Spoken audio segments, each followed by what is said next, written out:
আসসালামু আলাইকুম বন্ধুরা, আজকে চলে এসেছি রাস্তার ধারে এক ছোট ফুটপাতের দোকানে। আর এখানে পাওয়া যাচ্ছে 10 টাকা 20 টাকায় চটপটি। এই চটপটি দেখলে কিন্তু আমার ছোটবেলার কথা মনে পড়ে যায়।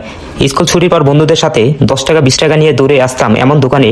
কে কত জাল খেতে পারে সেই প্রতিযোগিতা চলতো। দেখেন মামা কি সুন্দর করে বানাচ্ছে। দিল সেদ্ধ আলু, ঘুগনি, তারপর কুচি কুচি পেঁয়াজ, ধনেপাতা, কাঁচামরিচ, আর শেষে সেই লাল জাল মশলা। এই জালের রংটা যেন ছোটবেলার স্মৃতি। চামচ দিয়ে মিশিয়ে যখন বাটি তুলে দিল, মনে হচ্ছিল ঠিক আগে সেই দিনের মতো।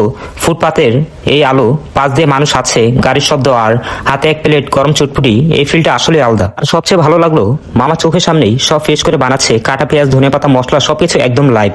এই ধরনের ফুটপাতের খাবারের একটা আলাদা গল্প থাকে। এগুলো শুধু খাবার না, এগুলো স্মৃতি, বন্ধুত্ব, ছোটবেলার হাসি। আপনারও কি এমন কোনো স্মৃতি আছে চটপটি বা ফুচকা নিয়ে? কমেন্টে জানাবেন। ছোটবেলায় কত টাকা খেতেন? প্রথম চামচ মুখে দিতেই উফ, টক ঝাল মিষ্টি সব একসাথে এমন ভাবে মিশেছে যে মনে হচ্ছে সময়টা কয়েক বছর পেছনে চলে গেছে। ছোটবেলার 20 টাকা ছিল অনেক বড় বিষয়। হাত খরচ জমিয়ে, কখনো টিফিনের টাকা বাঁচিয়ে এই চটপটি খেতাম। এগুলো শুধু খাবার না, এগুলো হলো ছোটবেলার স্মৃতি।